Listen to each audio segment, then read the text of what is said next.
falando demais aqui. Lucas 1, 26. Lucas 1, 26. No 6º mês, foi o anjo Gabriel enviado da parte de Deus para uma cidade da Galileia, chamada Nazaré. Na realidade, era uma aldeia. Era uma cidadezinha bem pequenininha. E, na realidade, praticamente era uma aldeia. Nazaré era uma aldeiazinha da Galileia. Verso 27. Há uma virgem desposada com um certo homem da casa de Davi, cujo nome era José. A virgem chamava-se Maria. Entrando o anjo onde ela estava, disse: Alegra-te, muito favorecida, o Senhor é contigo. Ela, porém, ao ouvir esta palavra, perturbou-se muito e pôs-se a pensar no que significaria esta saudação. Mas o anjo lhe disse: Maria, não temas, porque achaste graça diante de Deus. Eis que conceberás e darás à luz um filho, a quem chamarás pelo nome de Jesus. Este será grande e será chamado Filho do Altíssimo. Deus, o Senhor, lhe dará o trono de Davi, seu pai. Ele é filho de Deus ou é de Davi? Verso 33. Ele reinará para sempre sobre a casa de Jacó, e o seu reinado não terá fim. Então disse Maria ao anjo: Como será isto? Pois não tenho relação com homem algum. Respondeu-lhe o anjo: Descerá sobre ti o Espírito Santo e o poder do Altíssimo te envolverá com a sua sombra. Por isso também o ente santo que há de nascer será chamado Filho de Deus. E Isabel, tua parenta, igualmente concebeu um filho na sua velhice, sendo este já o 6º mês para aquele que diziam ser estéril. Porque para Deus não haverá impossíveis em todas as suas promessas. Então disse Maria: Aqui está a serva do Senhor, que se cumpra em mim conforme a tua palavra. E o anjo se ausentou dela.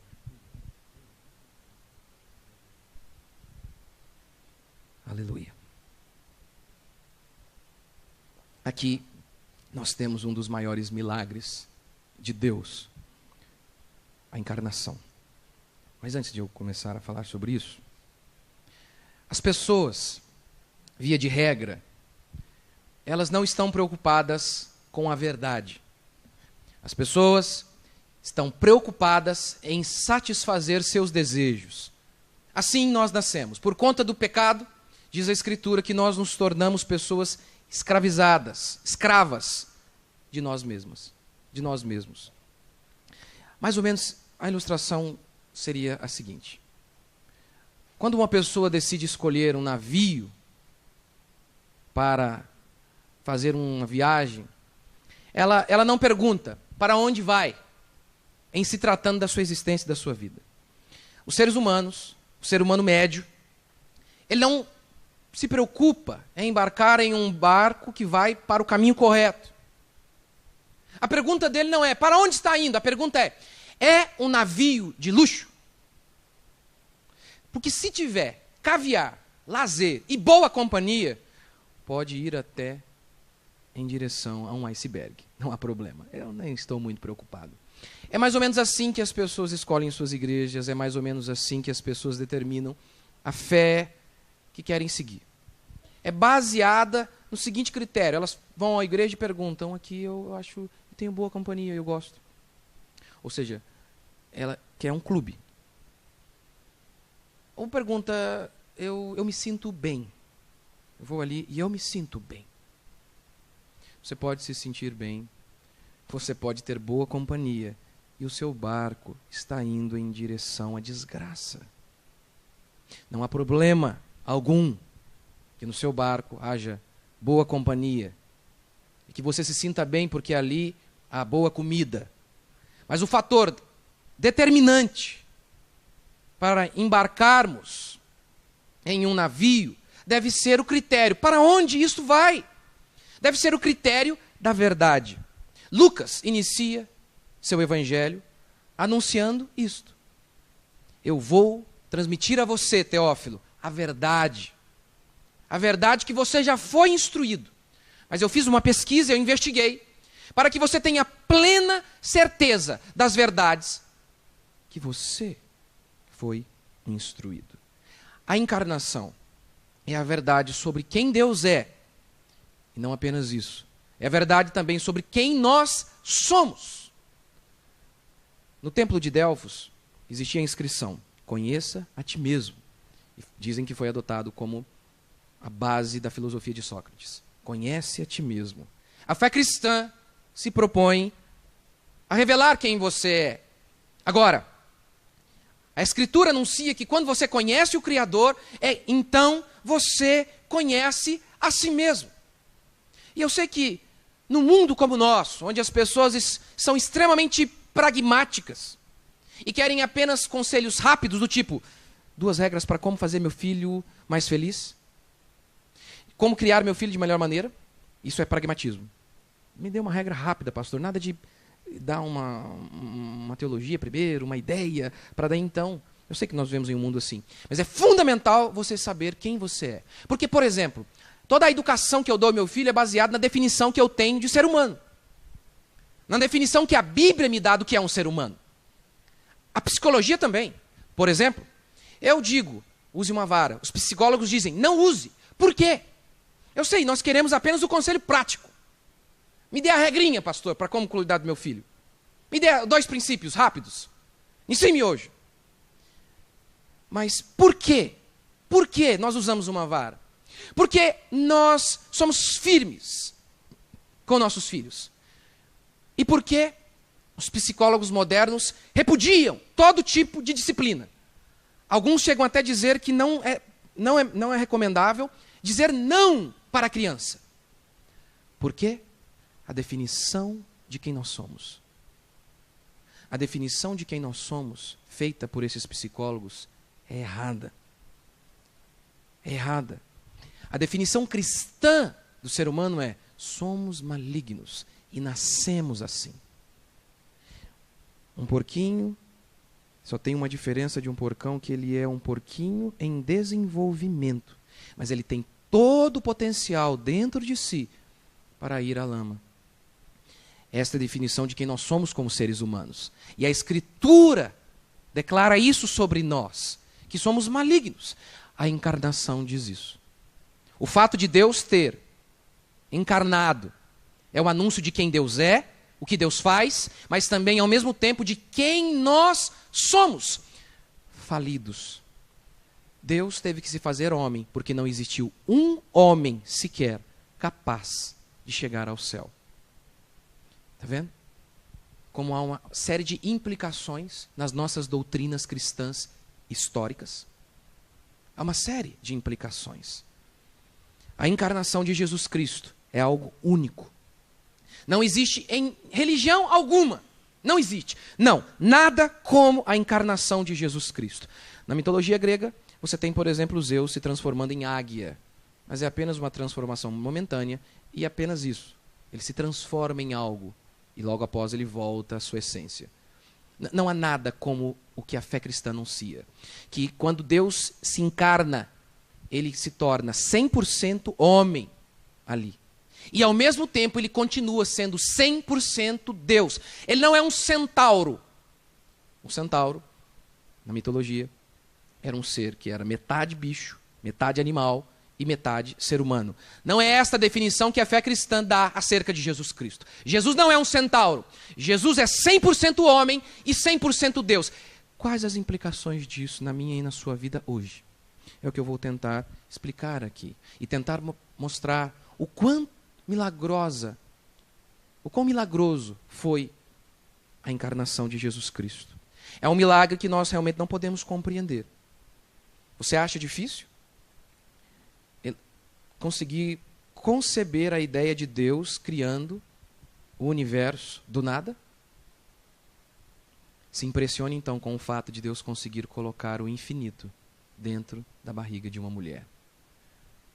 Criar este universo imenso não é nada comparado com o milagre da encarnação. Não é nada, não é nada. Isso aqui é genial. Isso é genial. O que mais impressiona não é Deus sentado no trono, é Jesus usando fraldas. Que Deus se humilhou a tal ponto. E é disso que nós vamos falar hoje. Primeiro, princípio.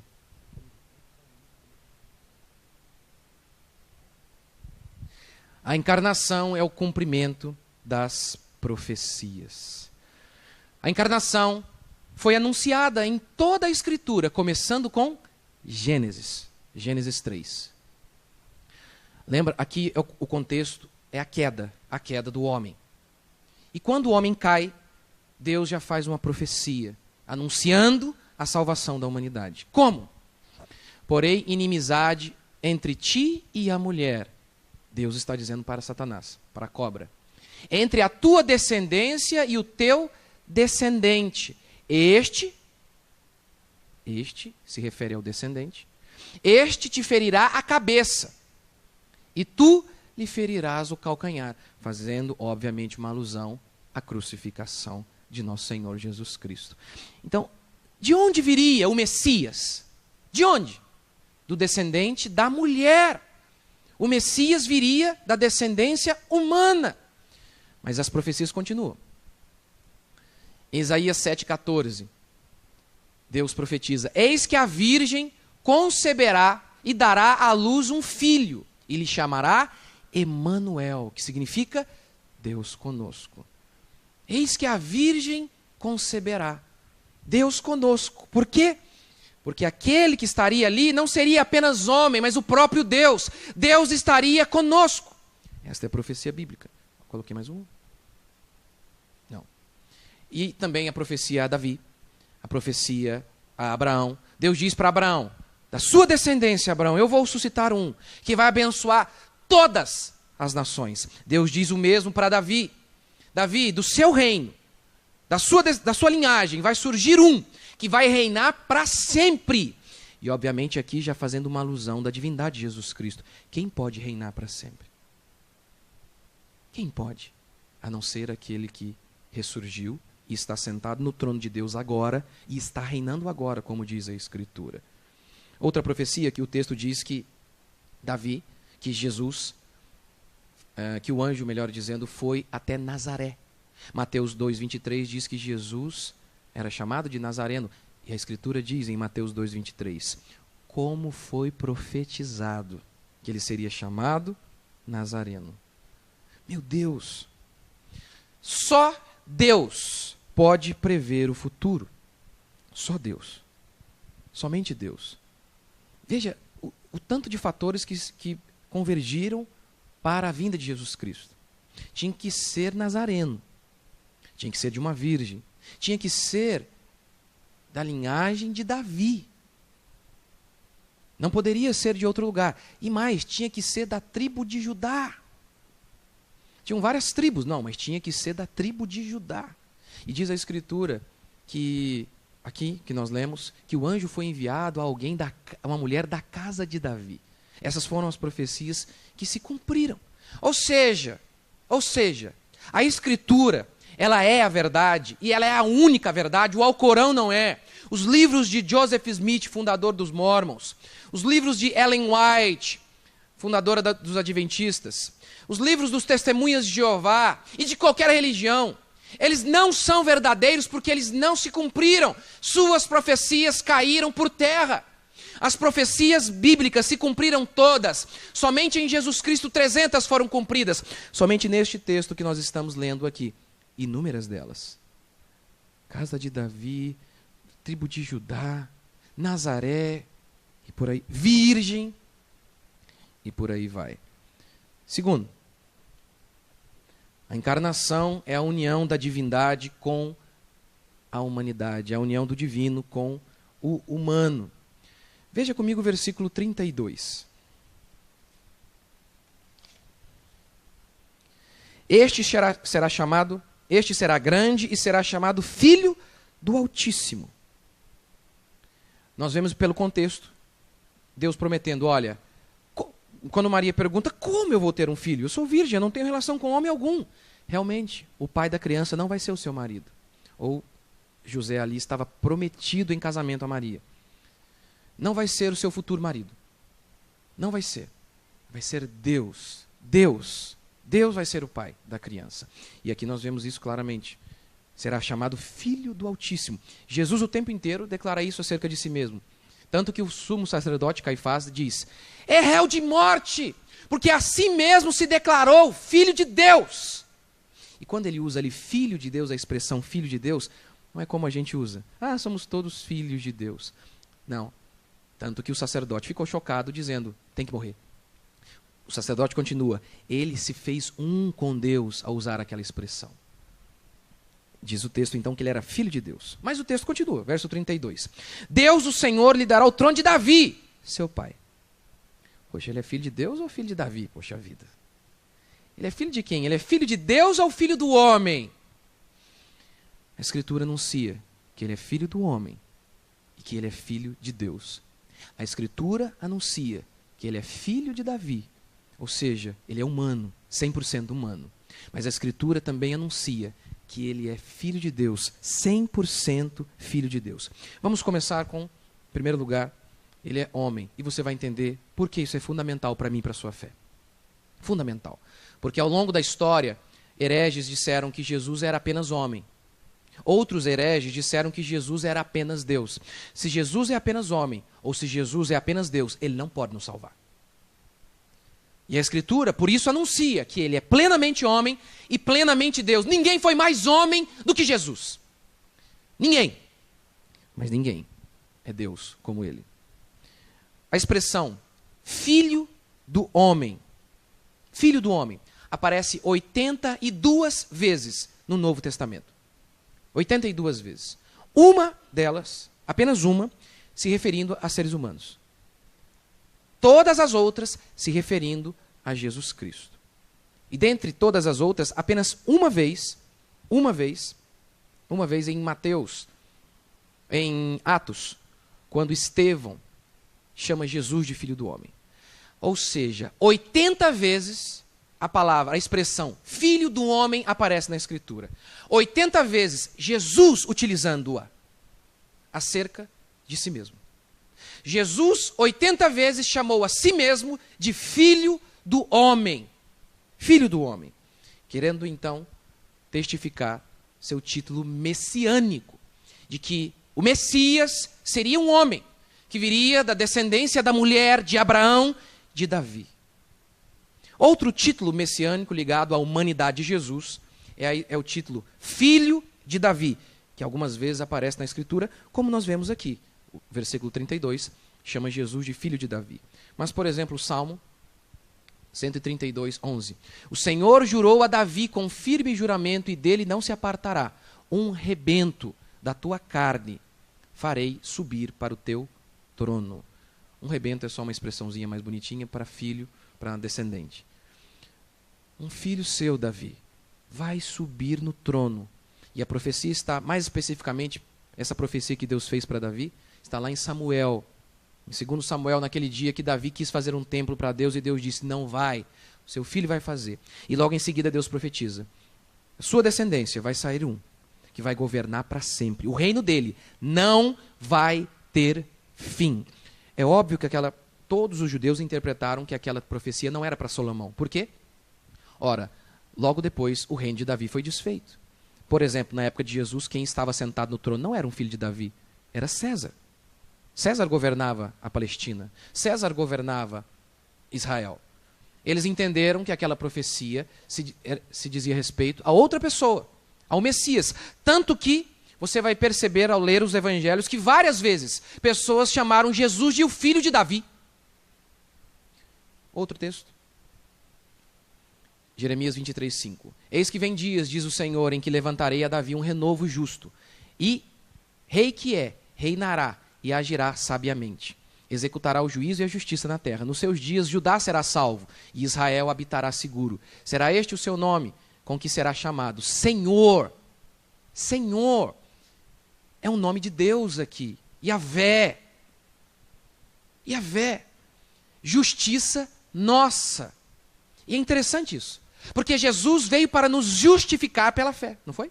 Não esse é o grande tema da nossa fé cristã? Somos justificados pela fé. O que significa isso? Nós éramos culpados, mas por conta do sangue de Jesus fomos declarados justos por conta da justiça de Cristo, como Paulo diz em 1 Coríntios. Cristo se tornou nossa sabedoria, nossa justiça. Justiça nossa. Lembre, quando Jeremias escreve, Salomão já não reinava mais. Era óbvio que a profecia dizia respeito ao outro. Próximo, acho que eu coloquei mais algum. Mateus 1. Livro da genealogia de Jesus Cristo, filho de Davi, filho de Abraão. E aí o texto começa a dizer de quem Jesus era filho. Filho não sei quem, filho não sei quem, não sei quem, não sei quem mais. Mas ele resume em 2 nomes, Davi e Abraão. Por quê? Porque as profecias bíblicas eram direcionadas para estes 2.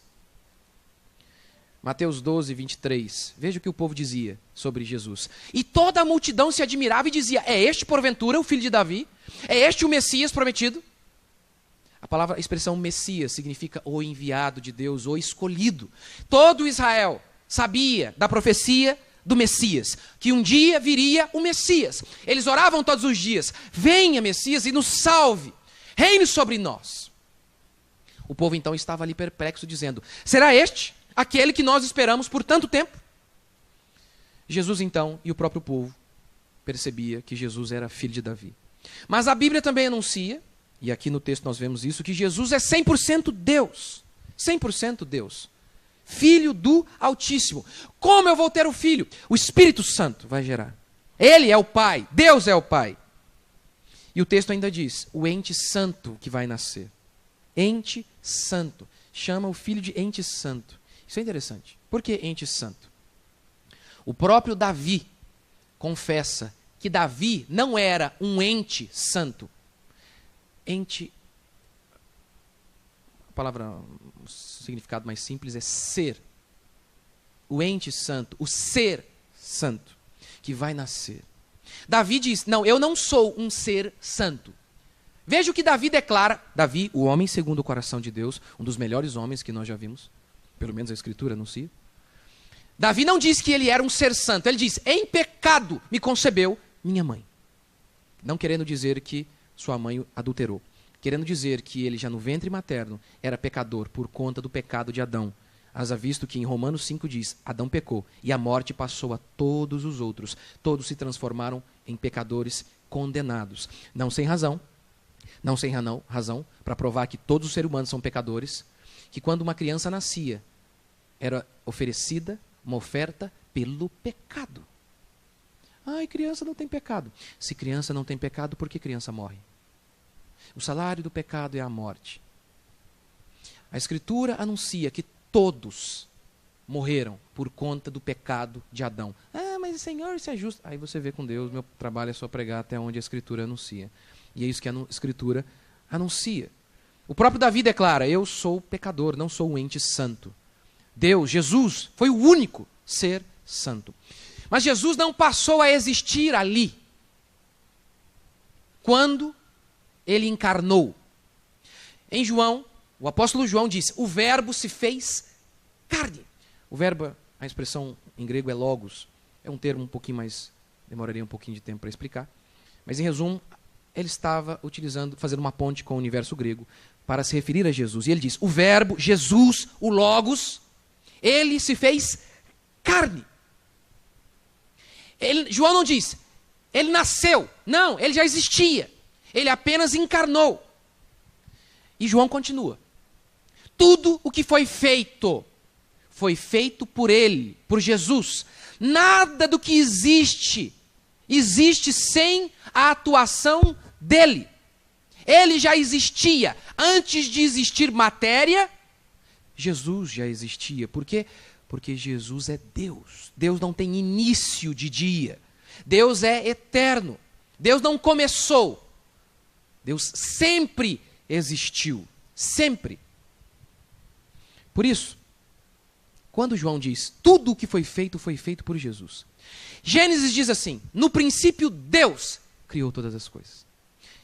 Mas João diz, no princípio Jesus criou todas as coisas. O que ele está dizendo é, Jesus é Deus. Jesus é Deus, é um com Deus. É por isso que nós não somos testemunhas de Jeová. Jesus não é o segundo na criação. Jesus não nasceu aquele dia. É isso que os testemunhas de Jeová ensinam e a Escritura anuncia. Se alguém não traz essa doutrina que nega quem Jesus é, nega a divindade de Jesus, nem comais, nem recebais. Então não precisa nem, quando ele chegar e bater a sua porta, atendê-lo. Deus não é meio homem e meio Deus. Deus é 100% Deus. Jesus é 100% Deus e 100% homem. Por quê?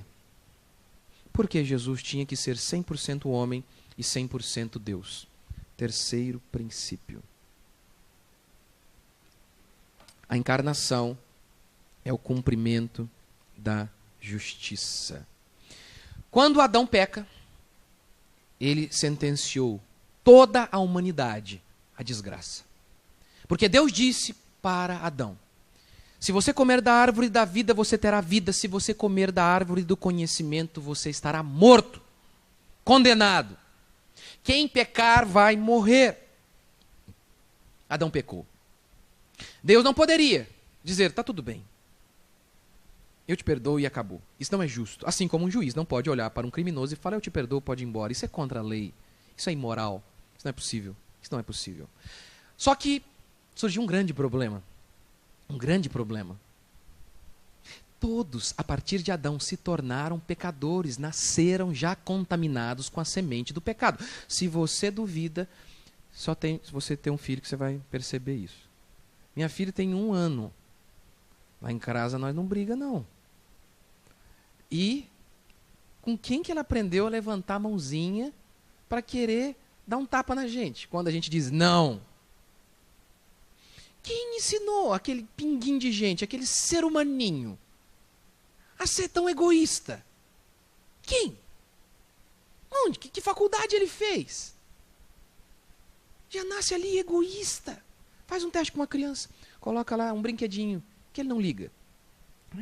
Você compra, caríssimo, ele diz: eu quero esse brinquedo. Aí você compra pro menino. Aí ele fica 2 dias e joga o brinquedo de lado.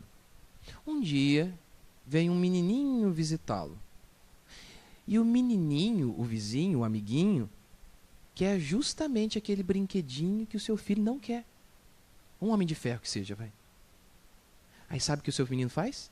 Via de regra, principalmente quando é pequenininho, ele cria uma paixão louca pelo homem de ferro novamente. Não, esse aqui é o meu preferido. Esse é o meu preferido. Se você tem filho, você sabe, tem lá um menininho e tem 2 irmãos. Aí o mais velho está com o brinquedinho, aí você dá um pro mais novo. Não, o mais novo não quer o que dele, ele quer o do outro.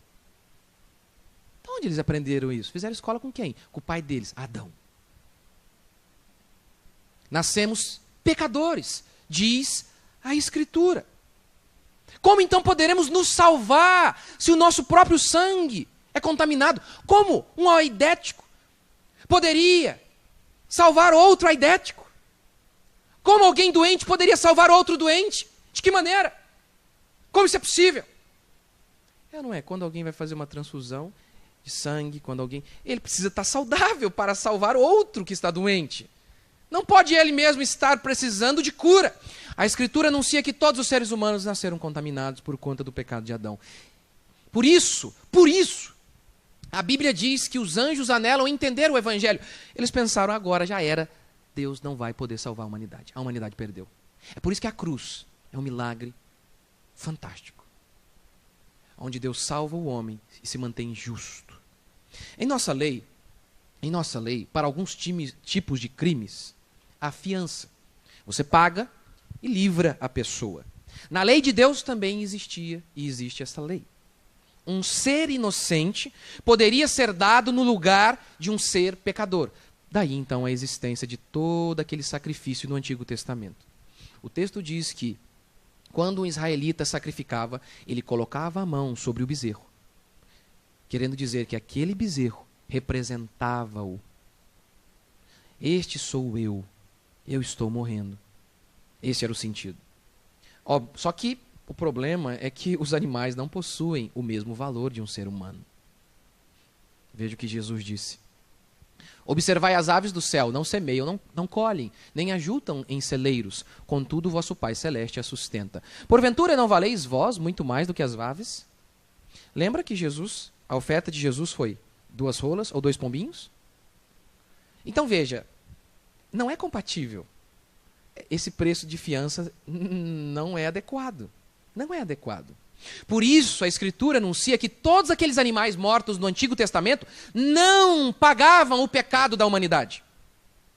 Por isso, a Escritura anuncia que todos aqueles eventos eram apenas um símbolo do verdadeiro Cordeiro que viria. Mas eles não pagavam os pecados. Porque veja Romanos. Próximo. Puxa, não coloquei. Romanos 3, 25. Onde Deus diz: porque Deus anteriormente deixou impunes os pecados. Impune, ou seja, sem punição. Deus não puniu. Deus não efetuou a justiça no Antigo Testamento, porque aqueles animais não pagavam a conta. Ou seja, se Deus não se tornasse homem, nunca surgiria um ser inocente para morrer em nosso lugar.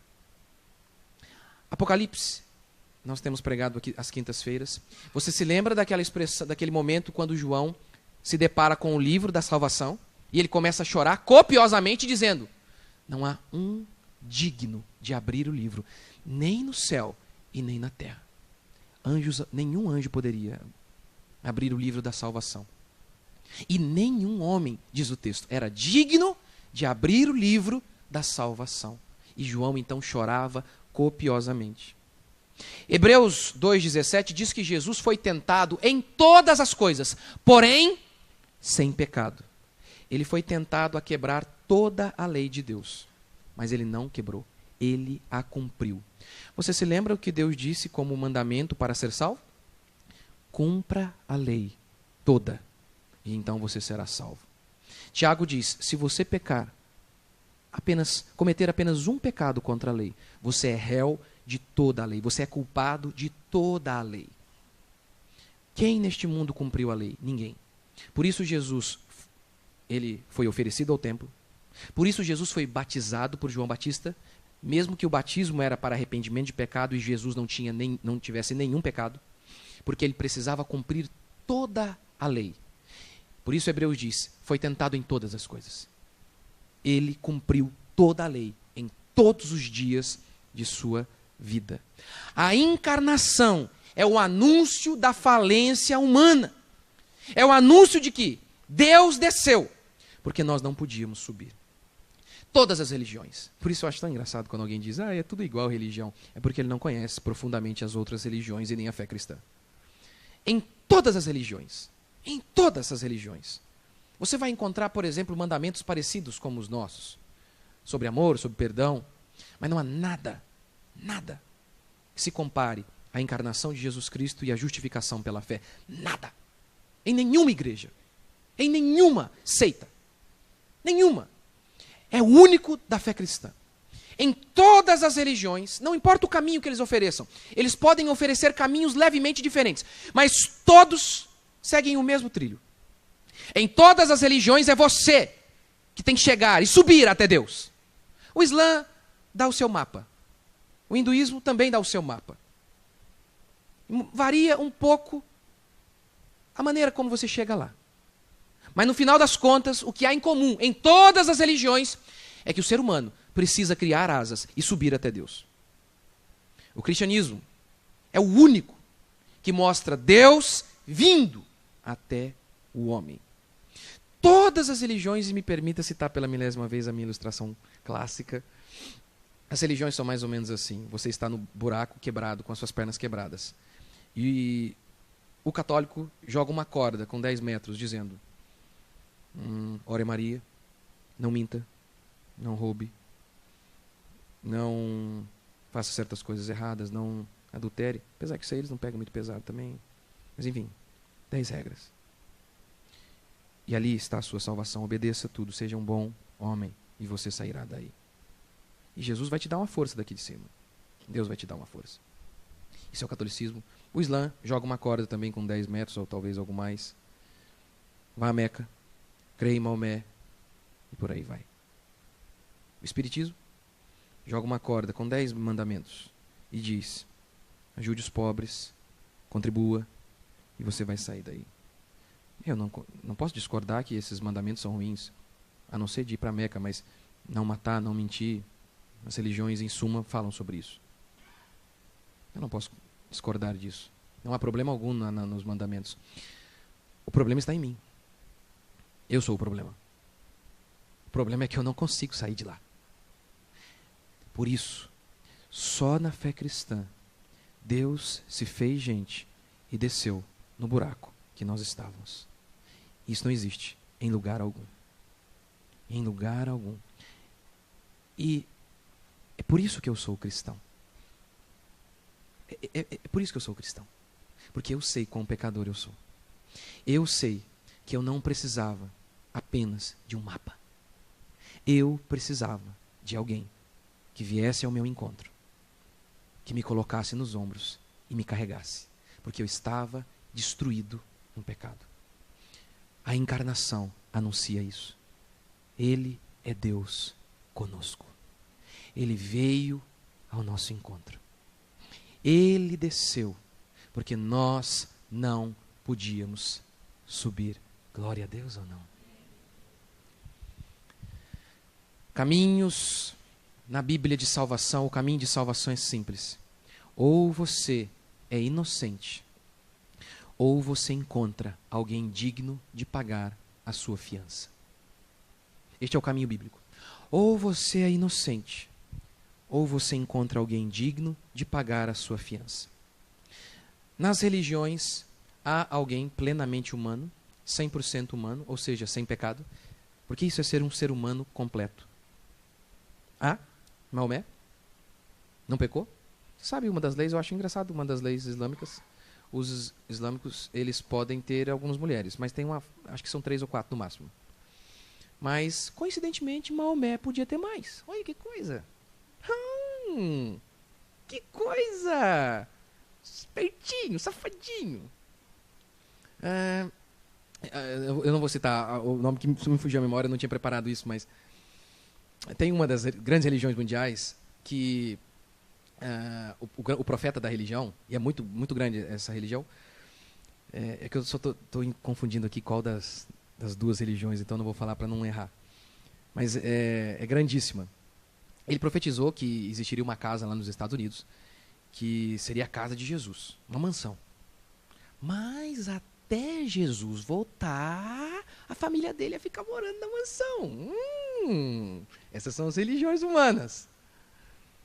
E Gandhi, que todo mundo fala, o grande Gandhi. Já ouviu falar? Mahatma Gandhi. Gandhi tinha o costume de dormir pelado com mulher virgem, com as mocinhas virgem. Cadê a grande alma? O próprio filho dele o odiava. Vai aprendendo isso aí, tem muito marketing aí. O pessoal cria lenda demais. Nas religiões há alguém plenamente humano? Há? Sem pecado? Não há. Nas religiões existe alguém 100% Deus? Alguém que ressurgiu dos mortos? Não há. Deus pode nos salvar, Ele é o inocente.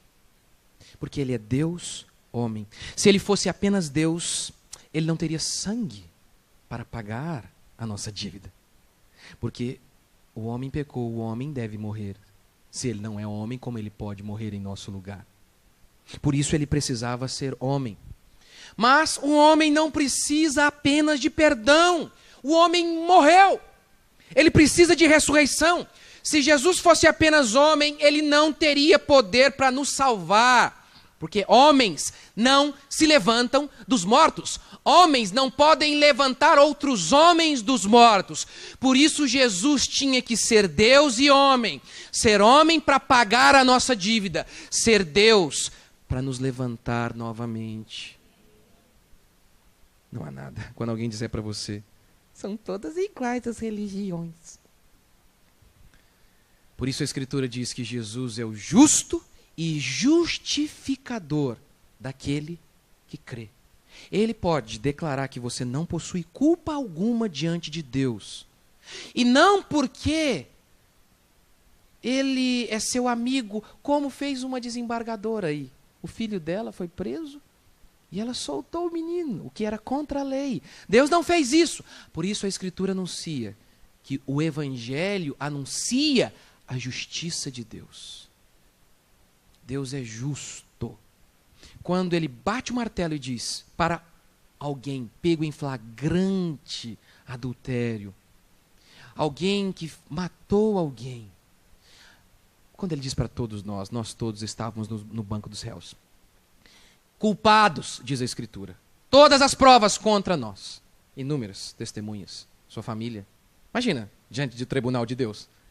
Eu fico pensando, Deus me julgar e colocar minha esposa, eu já estou frito. Eu estou perdido. Eu falo, não. Senhor, para. Só precisa dessa testemunha. Só. Já é o bastante para me incriminar aí. Bastante. Bastante. Todos nós somos culpados, e mesmo assim a Escritura diz que Deus bateu o martelo e nos deixou sair pela porta da frente do tribunal. E mesmo assim diz a Escritura que Ele é justo. Veja Romanos. Coloquei? Visto que a justiça de Deus se revela no Evangelho. A justiça de Deus se revela no Evangelho. Em Romanos 5,12, portanto, assim como por um só homem entrou o pecado no mundo, e pelo pecado a morte, assim também a morte passou a todos os homens, porque todos pecaram. Todos. Em Adão, todos pecaram. Todos, sem exceção. Por isso, Romanos 5,15 diz: se pela ofensa de um só morreram muitos, muito mais a graça de Deus e o dom da graça de um só homem, e o dom pela graça de um só homem, Jesus Cristo, foram abundantes sobre muitos. Alguns dizem, nossa, mas é justo isso? Por meio de um homem, todo mundo foi condenado. Tinha uma irmã de nosso PG, ela era uma bênção, e ela era muito tadinha, muito espontânea. Falou um dia seriamente, falou, pastor, eu quero entrar no céu, mas eu quero pegar Eva, eu quero dar de pau nela. Ah, mas por conta de Adão, todo mundo se tornou pecador. Sim. Por isso a Escritura anuncia, por conta apenas de um só homem entrou o pecado, nada mais justo que por meio de um só homem viesse a salvação. Por isso a Bíblia diz que o Evangelho anuncia a justiça de Deus. A justiça de Deus. Deixa eu dar uma outra ilustração. A ideia é a seguinte. Imagine um juiz justo, inocente, 100% justo em todos os dias de sua vida. E ele criou um filho, e ele foi perfeito, mas o filho se rebelou e foi embora de casa. O filho foi embora. O filho foi embora. E, depois de muitos anos, aquele juiz, mais um dia, foi para o trabalho. Vestiu sua toga, sentou-se, pegou seu martelo e iniciou a sessão. E quem entra? Aquele menino que agora já é um homem, mas condenado à morte. Aquele menino que ele não ouvia há muito tempo. O menino entra ali. E o menino se senta. E todas as provas são notórias contra o menino. Não há como refutar. Não há maneira. Aí todo mundo fica pensando, o que ele vai fazer agora? É o filho dele. Porque se ele falar, não, vou soltá-lo, é inocente. Ele é um criminoso. Ele não pode fazer isso. Mas, puxa, bater o martelo também e dizer, culpado. Poxa, ele é o pai. Que dilema. Este é o dilema que Deus desfez. Este é o dilema que Satanás pensou que colocou sobre Deus. Satanás pensou que triunfaria sobre Deus. Então, o que Deus faz, o nosso juiz? O que o nosso juiz faz? Daniel significa isso. Deus é o meu juiz. O que o nosso juiz faz? Ele pega o martelo e dá a sentença. Culpado. O garoto precisa morrer. Mas ele retira sua toga e diz, eu vou morrer no lugar dele. Foi isso que nosso Senhor Jesus Cristo fez por nós. Foi isso que ele fez por você. Ele nos criou. Ele fez tudo por nós. Mas nós nos desviamos dele. E nós merecíamos a condenação. E o que ele fez? Ele morreu para que nós pudéssemos ter vida. Amém ou não? Esta é a verdade do Senhor. Por isso, veja o que o anjo diz.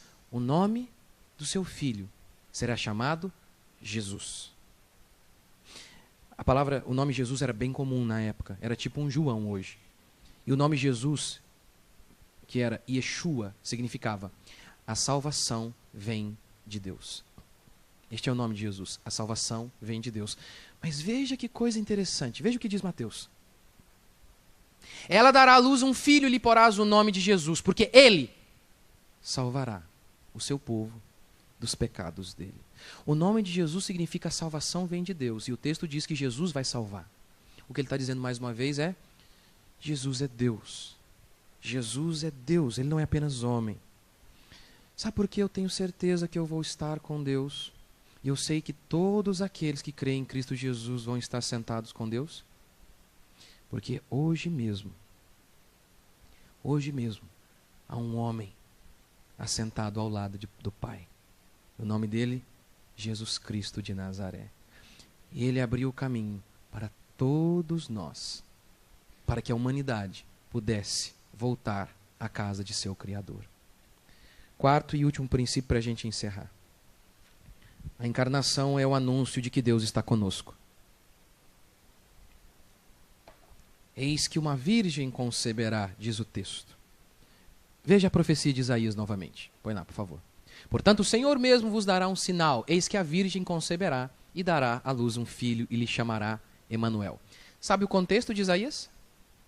Sabe o contexto em que esta profecia foi dita? Israel, naquela época, teve uma briga civil, uma guerra civil, e se dividiu entre o reino do norte e o reino do sul. De um lado, Judá, do outro, Israel. Um lado ficou conhecido como Judá e o outro como Israel. O lado de Judá era o lado da tribo de Davi. Diz o texto que o rei da Síria, Rezim, uma superpotência na época, em conluio, em associação com Peca, o rei de Israel. 2 reis. Decidiram travar guerra contra Judá, contra o rei Acás. Diz a Bíblia que o rei Acás, o rei do povo de Deus, diz a Bíblia que Acás, juntamente com o povo, estremeceram. Ficaram apavorados porque pensaram, estamos fritos. Nós não conseguimos destruir essas duas nações, ainda mais a Síria, sendo essa superpotência mundial, com um poderio bélico tremendo. Eles ficaram apavorados. Acás então orou ao Senhor. E Deus disse, eu vou destruir esses dois tições aí, essas coisinhas. Eu vou destruí-los. Destruí-los. E a prova é o seguinte, Acás, pede-me um sinal. Diz o texto que Acás falou, de modo algum, Senhor. De modo algum. Tá bom, é isso que eu queria mesmo. Fiz um teste com você. E como você não pediu, eu vou dar. Veja o sinal. Eis que a virgem conceberá e dará à luz um filho. Conseguiu entender? O nascimento de Jesus é o anúncio da vitória do povo de Deus. O nascimento de Jesus é a declaração, não importa o tamanho dos nossos inimigos.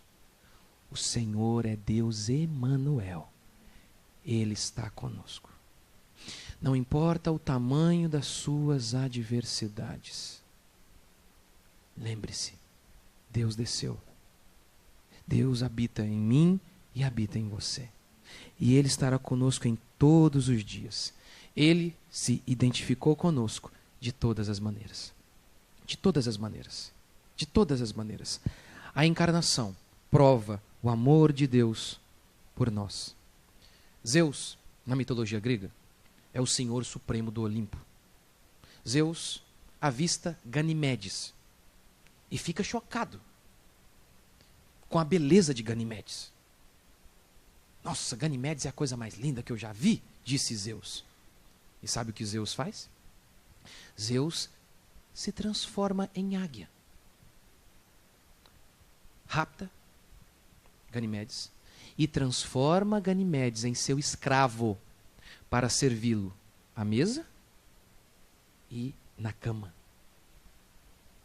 Por isso, dizem alguns que a pederastia era tolerada na Grécia Antiga e um dos muitos motivos tinha a ver com o fato de suas mitologias, porque afinal, se até Zeus pode sair com um garoto, pederastia é isso, né? Um homem mais velho saindo com um garoto.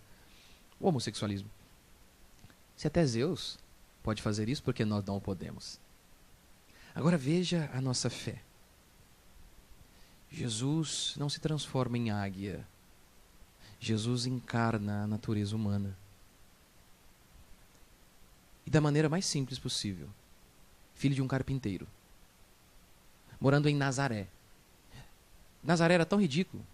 Era um lugar tão ridículo. Que disseram assim, pode de Nazaré sair alguma coisa boa? Não apenas isso. Ele olha para nós e ele vê beleza? Não. ele vê feiura. E o que ele faz? Ele nos transforma em seus escravos. Ele se faz servo em nosso lugar e nos salva.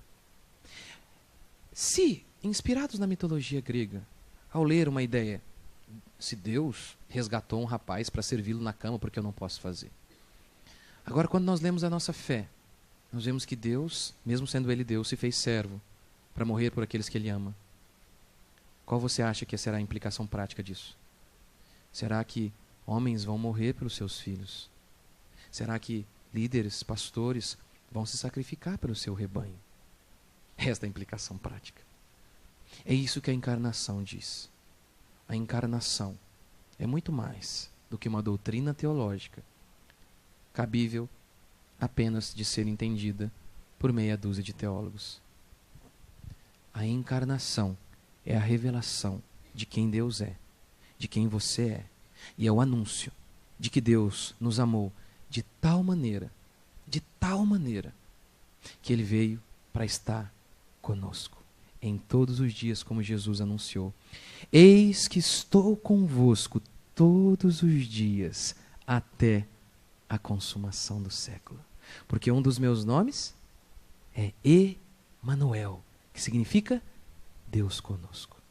Quando você for tentado a achar que está sozinho, lembre-se, Ele veio ao nosso resgate, Ele veio ao nosso encontro. O Senhor é com o seu povo. Vamos ficar de pé.